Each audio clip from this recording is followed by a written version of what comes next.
Assalamualaikum warahmatullahi wabarakatuh. Selamat sore pemirsa. Senang sekali pada sore hari ini saya Nola Ernavia kembali hadir untuk Anda dalam dialog khusus di TVRI Sumatera Barat. Dan dialog khusus kita pada sore hari ini akan mengajak Anda untuk berbincang-bincang tentang bagaimana pengembangan pemberdayaan masyarakat pesisir khususnya untuk tahun 2013 dan ke depannya. Dan di studio TVRI Sumatera Barat saat ini telah hadir sejumlah narasumber yang tentunya sangat berkompeten untuk membahas langsung tentang topik kita pada sore hari ini. Di studio TVRI saat ini telah hadir sejumlah narasumber, diantaranya Bapak Gubernur Sumatera Barat, Bapak Profesor Irwan Praitno. Selamat sore Bapak. Assalamualaikum. Ya, dan juga hadir Bapak Kepala Dinas Kelautan dan Perikanan Sumatera Barat, Pak Yosmeri. Selamat sore Pak. Selamat sore. Assalamualaikum. Ya, dan juga hadir di sini salah seorang nelayan kita yang merupakan masuk kategori nelayan teladan, yakni Bapak Joniwar. Selamat sore Bapak. Assalamualaikum. Selamat sore. Assalamualaikum. Iya, waalaikumsalam warahmatullahi wabarakatuh. Dan tentunya kita langsung saja memulai perbincangan kita pada sore hari ini. Namun sebelumnya, tahun 2013 ini Sumatera Barat kembali memperoleh penghargaan tingkat nasional, khususnya dalam hal bidang kelautan dan perikanan, yakni sebagai provinsi berprestasi dalam mendukung program pengelolaan sumber daya laut, pesisir, dan pulau-pulau kecil. Dan kita akan membahasnya dalam topik awal kita pada sore hari ini. Kita pertama langsung ke Pak Gubernur nih, Pak Gubernur. Kita kembali mendapatkan di awal tahun 2013 ini mendapatkan penghargaan tingkat nasional, dan kali ini dalam bidang kelautan dan perikanan. Dan tentunya ini patut kita syukuri dan apresiasi dengan adanya penghargaan tingkat nasional ini. Bisa diceritakan sedikit Pak tentang penghargaan ini? Jadi tentu penghargaan ini kita terima juga sekaligus mengucapkan terima kasih atas dukungan semua pihak, baik dari kabupaten-kabupaten dan juga kota di tepi pantai di daerah pesisir yang juga telah ikut bersama provinsi untuk melakukan berbagai program-program yang kita buat, dan khususnya Kepala Dinas kami Perikanan Kelautan Pak Yosmeri juga telah memberikan begitu banyak kerjasama dan dukungan kepada masyarakat yang ada di pesisir. Nah, penghargaan ini kita peroleh Sumatera Barat sebagai dasar provinsi, ya, bukan kota kabupaten provinsi, yang tentu juga adalah sumbangan dari semua stakeholder. Pertama, karena dianggap berhasil untuk melakukan pemberdayaan masyarakat ekonomi atau masyarakat pesisir di bidang ekonomi. Dan ini kita punya yang namanya gerakan pemberdayaan masyarakat pesisir, kita sebut dengan GPM. Ini kita cukup serius, di mana dari data statistik sekitar 5.680 kepala keluarga pesisir yang dianggap miskin, itu sudah kita patok per tahun sekitar 1.700-an atau kurang lebih 1.000-an begitu, yang kemudian kita berikan program untuk pemberdayaan ekonomi mereka. Jadi gerakan pemberdayaan masyarakat pesisir ini adalah sebuah gerakan terpadu dari semua dinas yang terkait, walaupun leading sektornya adalah Dinas Perikanan Kelautan, tapi ada juga perikanan, ada perkebunan, ada pertanian, ada UMKM, ada industri perdagangan, ada pendidikan, ada kesehatan, dan beberapa lagi ketahanan pangan yang dia sama-sama untuk menyerbu ke daerah miskin yang 5.680 keluarga itu, untuk kemudian kita berikan bantuan. Terintegrasi ya, terintegrasi ya, Pak, ya? Misalnya kurang untuk menyimpan ikan itu tidak ada peti es, kita kasih peti es. Kemudian juga kapalnya kita beri alat mesinnya supaya bisa lebih cepat. Kemudian proses pengambilan dan sebagainya. Jadi semua hal-hal yang dianggap kurang pada nelayan kita berikan, termasuk pendidikan kita berikan PAUD di situ, kesehatan kita buat puskesmas. Nah, ini semuanya di ujung hasil yang kita inginkan adalah pemberdayaan ekonomi masyarakat pesisir, sehingga baik karakter dan budaya masyarakat pesisir itu bisa baik seperti masyarakat daratan lain yang juga sudah lebih maju, sehingga demikian satu persatu bertahap akan bisa teratasi. Dan menurut perkiraan kami selama 4 tahun, karena ini baru di launching di tahun 2012. Maka 2012, 2013, 14 dan 15 4 tahun, kalaulah sekitar 1.500-an per tahun saja, maka sudah tercover sama sebanyak 5.000 kepala keluarga dan selesai. Walaupun data statistik ini memang tidak fix, karena ini berapa tahun yang lalu kita peroleh, sehingga orang miskinnya ada sudah tidak miskin, ada yang dulu tidak miskin jadi miskin, tapi kurang lebih angka itu bisa kita pakai. Itu yang pertama, dari segi usaha kita memberdayakan ekonomi masyarakat pesisir yang dianggap oleh pusat memiliki keseriusan dan kesungguhan, termasuk juga penganggarannya juga kita kroyok, kita sama-sama. Kemudian yang kedua, kita juga dianggap untuk melakukan mitigasi bencana di daerah pesisir. Ini sebetulnya memang tidak hanya kerja dari Dinas Kelautan dan Perikanan saja, juga dari BPBD, ya, di mana BPBD pun merancang shelter-shelter, merancang jalan-jalan mitigasi dari tepi laut yang diperkirakan akan adanya ancaman tsunami. Untuk 7 kota kabupaten yang ada di Sumatera Barat di tepi laut, itu memang sudah kita siapkan beberapa bentuk shelter yang kita usulkan sampai lebih 300 shelter yang akan sebetulnya sudah ada dananya, tinggal tunggu Menteri Keuangan untuk dicarikan di tahun 2013 ini yang nilainya ratusan miliar, dan juga beberapa dana APBD provinsi, kota, kabupaten untuk membuat jalan mitigasi atau shelter yang sudah ada saat ini. Itu juga kita dilihat cukup serius dan sungguh-sungguh. Itu yang kedua. Dan yang ketiga, adanya konservasi. Banyak binatang atau tumbuhan yang sebetulnya sudah langka, tapi kita pertahankan seperti mangrove, kemudian penyu, ya. Kemudian juga beberapa ya ikan dan juga tumbuhan yang ada di tepi laut, di pesisir, yang kita buat konservasi supaya dia terpelihara dan dia tetap terjaga. Dan yang keempat, masalah lingkungan. Nah, ini juga menjadi perhatian kita, di mana setiap aspek program kita kaitkan dengan kegiatan yang berdampak lingkungan yang positif. Jadi keempat inilah yang sebetulnya menjadi penilaian bagi penting, ya, Pak, pusat, yang menjadikan Sumbar adalah provinsi yang terbaik dari provinsi lainnya. Iya, ada 4 nilai atau poin penting yang mendorong Sumatera Barat menjadi provinsi yang terbaik dan mendapatkan penghargaan ini. Kita ke Pak Yosmeri. Pak Yosmeri, kalau kita lihat tadi dari 4 kategori itu sendiri, bagaimana upaya yang dilakukan Dinas Kelautan sendiri dalam mendorong kegiatan-kegiatan dalam hal 4 sektor tadi? Jadi seperti sampai Pak Gubernur tadi, memang 4 kriteria itulah yang dinilai oleh pusat. Dan sebetulnya kita pun tidak tahu itu. Tidak ada diumumkan kita akan dinilai, tapi dari beberapa dokumen, beberapa laporan, beberapa tinjauan pemerintah pusat ke sini, ternyata kita menjabarkan program itu secara nasional. Seperti bagaimana pengentasan masyarakat nelayan pesisir.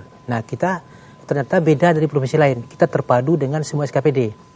Kalau di tempat lain, masalah nelayan, kemiskinan nelayan itu diurus oleh perikanan saja.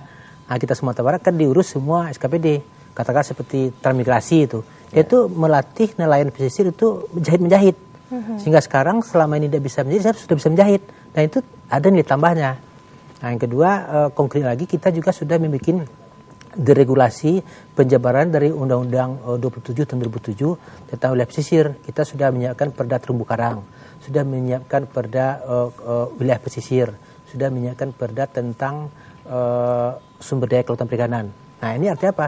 Kita betul-betul peduli menjaga lingkungan itu. Nah, langkah konkretnya juga di kabupaten kota juga dilakukan oleh pemerintah kota. Seperti oleh Pak Gubernur tadi, kabupaten kota juga mendorong program ini. Katakanlah konservasi penyu. Itu di Pariaman itu sekarang menjadi pusat penelitian itu. Pusat penelitian. Anak sekolah maka di luar negeri dimanapun berkunjung situ. Dan juga ada yang lupa lagi, itu terumbu karang. Terumbu karang. Kita termasuk orang daerah sangat peduli terumbu karang. Di daerah mana kita, Pak, yang pengembangannya? Dahulu, Mbak, ya, di Sumatera Barat ini, kalau orang darat, itu orang Bukit Tinggi, pergi ke Padang, itu membeli terumbu karang untuk oleh-oleh cenderamata. Tapi sekarang tidak ada lagi orang menjual terumbu karang. Kenapa? Kita sudah berikan mata pencarian alternatifnya. Dan satu lagi yang sangat krusial adalah di Mentawai. Mentawai itu dahulu, terumbu karang itu menjadi bahan baku untuk pembangunan rumah dan jalan. Tapi karena kita dorong terus kesadaran kita terhadap peduli terumbu karang, maka tidak ada lagi. Bahkan satu-satunya Kabupaten Mentawai juga menyiapkan perdanya. Nah, dari beberapa aspek yang kita lakukan tersebut, kita juga mulai dari sekolah melatih anak-anak tahu dan mitigasi bencana. Kita bikin komik-komik bagaimana kalau bencana terjadi dan kita jadikan sekolah. Nah, ternyata langkah-langkah konkret inilah yang dinilai pemerintah pusat. Nah, jadi itu makanya ya hal seperti itu yang kita lakukan itu dianggap itu kita sudah mendorong masyarakat untuk lebih maju, dan terutama GPM tadi itu yang sangat menjadi sesuatu yang pemerintah pusatnya. Baik, kita ke Pak Joni War nih sebagai salah seorang nelayan di Painan dan mungkin mewakili nelayan-nelayan lainnya yang ada di Sumatera Barat. Gimana Pak Joni War mendengar bahwa Sumatera Barat mendapatkan penghargaan ini? Sudah pantas atau sudah patutkah kita melihat dengan kondisi ini? Kalau dilihat dengan garis besarnya, Ibu, kan pantas itu tergantung pada kita semua yang berada di pesisir. Gitu, Pak. Tapi dari masyarakat gimana perasaannya, Pak? Satu kebanggaan bagi masyarakat.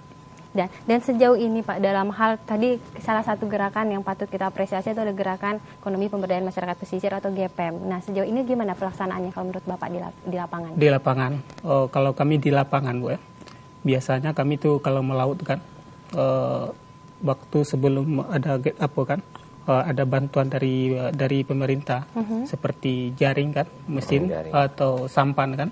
Atau sering kami tuh sebelum ada itu kan kami dapat kebetulan kami untuk menjaring itu kan tidak pakai mesin.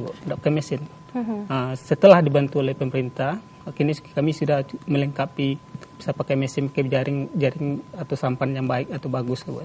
Jadi kami di dalam kelompok nelayan untuk daerah Painan kan, Kampung Sungai Nipa kan, untuk mempunyai kas kini sekarang sekitar 176 juta. Setelah ada dari pemerintah digulirkan, maksudnya kan dipungut lagi kan untuk kan tabungan seperti tabungan Bu.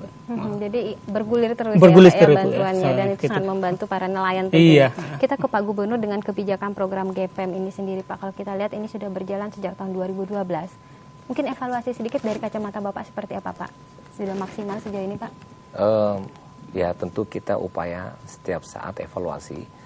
Dan kalau ditanya maksimal tentu belum.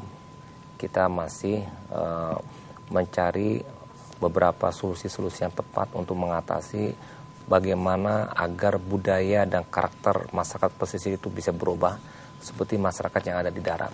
Jadi sebetulnya persoalan yang paling penting yang menjadi kendala kita untuk mensukseskan program GPM ini adalah lebih kepada karakter dan budaya masyarakat pesisir itu sendiri. Kalau dari segi program-program yang lain tentu bisa kita canang, bisa kita buat, tetapi penerima atau sasarannya yang mungkin belum begitu siap. Sebagai contoh misalnya begini, kita kasih modal untuk tambahan pekerjaan di luar dari ke laut. Karena ke laut itu kan perginya sore atau malam, ya Pak ya. Nah pulangnya pagi. Oke lah, dia pulang istirahat, tapi kan masih ada waktu kosong. Nah untuk disuruh bekerja di waktu yang kosong di siang itu nggak mudah. Nah, itu perlu ada merubah karakter dan budaya sendiri. Masyarakat pesisir. Kita kasih modal untuk dagang, dia nggak bisa. Dagang itu kan beli barang, jual, dan untungnya belum tentu dapat. Nah itu bagi masyarakat pesisir juga tidak terbiasa itu. Karena dia biasanya begini, bayangannya masyarakat pesisir itu, dia pergi ke laut dapat ikan, jual dapat uang. Habis untuk hari ini. Habis untuk hari ini karena laut masih banyak ikannya, nanti malam dia ambil lagi. Ambil lagi ke laut, ikan dapat, besok pagi jual dapat uang. Uang bisa beli makan, beli rokok, dan sebagainya. Nah, untuk merubah kebiasaan ini ke arah yang lain, contoh misalnya untuk investasi pendidikan. Dia agak malas jadi ke pendidikan. Mangga ke sekolah, ikut saya lah mendapat PT. Ke sekolah ndak tahu bilo menganggur lo banyak. Tapi kuliah masih banyak nganggur. Nah, dilihat itu semakin nggak semangat. Udah habis uang, susah-susah belajar, membaca buku, mendapat pekerjaan susah juga. Akhirnya nggak mau. Nah, ini cara begini, seperti menabung. Tadi juga susah tuh menabung itu. Menabung juga susah. Terus untuk ke sawah, bertani, berkebun. Berkebun, nanam sekarang kan tumbuhnya bisa 3 atau 4 tahun lagi. Itu susah juga tuh budaya begitu. Termasuk juga ke sawah. Ya, termasuk juga berdagang atau berusaha. Termasuk juga untuk masuk ke pendidikan. Nah, itulah yang sebetulnya kendala. Bagaimana merubah karakter dan budaya ini yang sebetulnya setelah dibentuk dia dari kecil dari orang tuanya, bahwasanya dia laut itu luas, dapat ikan banyak dan bisa dapat langsung, uang pun dapat dan bisa diuangkan, dan besok pun dia bisa dapat lagi juga begitu, sehingga karakter ini berdampak kepada pengembangan kegiatan-kegiatan lain yang kita inginkan supaya sukses. Tapi kami yakin satu persatu seperti beliau saya rasa sudah berubah. Tidak semata-mata pendekatan konvensional atau tradisional ke laut hanya dengan jaring, tapi sudah pakai mesin. Kapalnya juga tidak pakai dayung lagi, sudah pakai mesin tempel, menjaringnya pun juga sudah pakai mesin lagi. Sudah 2 kali ke laut sekarang bisa Pak. Sudah 2 kali ke laut. Bisa 2 kali ke laut. Yang konvensional ke laut hanya sekali 1 hari, sekarang sudah bisa 2 kali. Berarti kan 2 kali lipat bisa pendapatannya. Yang dulu cuma sampai 2, 3 atau 5 mil, sekarang udah bisa sampai lebih 10 mil, begitu kan jauh karena alatnya. Ini butuh suatu perubahan karakter dan budaya, sikap. Nah, sikap ini tidak banyak, tapi secara bertahap.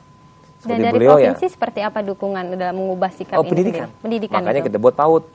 Nah, PAUD itu guru-gurunya datang dari luar, diajak anak-anak untuk bagaimana dia belajar, untuk kebersihan, terus pendidikan tentang keagamaan, tentang sesuatu ya harapan, cita-cita masa depan begitu. Jadi mesti punya cita-cita. buat cita-cita itu kan susah. Untuk nelayan ini nggak punya cita-cita. Cita-citanya jadi nelayan saja. Dia makan besok, hari ini bisa dapat. Jadi kalau cita-cita mau jadi apa tuh kan puluhan tahun lagi tuh nggak terbayang begitu. Karena memang telah dibentuk oleh lingkungan seperti itu. Oleh karenanya secara bertahap kita juga melihat begini, tidak semua anak-anak nelayan itu harus jadi nelayan juga. Nah oleh karena itu mungkin kalau bapaknya itu sudah susah untuk kita rubah karakternya, ya apa boleh buat. Biarkanlah dia enjoy dan menikmati pekerjaannya dengan cara dia begitu. Tapi jangan anaknya dibawa juga seperti itu. Setidaknya anaknya berubah ya Pak ya? Anaknya berubah untuk disekolahkan sampai kemudian dia perguruan tinggi, dan tidak jaminan nganggur itu adalah juga akan nganggur anak dia. Itu kan masalah rezeki juga. Siapa tahu ketika anaknya ini tamat kuliah malah justru pekerjaan banyak.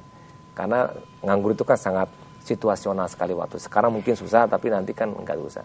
Jadi kita lebih kejar kepada pemuda-pemudanya, dan pemuda-pemuda masih banyak harapan untuk kita rubah, dan kemudian juga anak-anaknya dengan pendidikan. Baik, itu dari segi pendidikan. Kalau dari Dinas Kelautan sendiri seperti apa nih Pak upaya dalam hal mengubah mindset masyarakat? Jadi memang betul kata Pak Gubernur tadi, masyarakat nelayan ini kan berpikir itu hanya bahwa di belakang rumah ada laut. Ada laut, ada ikan. Nah sekarang kita rubah. Kita sekarang ada kebijakan merubah mata pencarian alternatif masyarakat ini tidak hanya tergantung dengan nelayan, tidak hanya nangkap ikan. Itulah kita lakukan sekarang, budidaya perikanan. Kita pada daerah pesisir kita juga budidaya rumput laut, budidaya kerapu kita dorong, dan juga di muara-muara sungai yang selama ini itu tidak dimanfaatkan untuk budidaya, kita dorong sekarang budidaya keramba ikan nila. Sehingga di daerah-daerah pesisir sekarang sudah bisa kita temui ikan-ikan nila. Dulu kan sulit sekali. Nah, di samping itu juga kita mendorong itu diversifikasi produknya. Diversifikasi produk. Ya katakanlah selama ini ikan hanya dijual bentuk segar, sekarang sudah banyak kita beli, ada crispy teri, ada kerupuk ikan.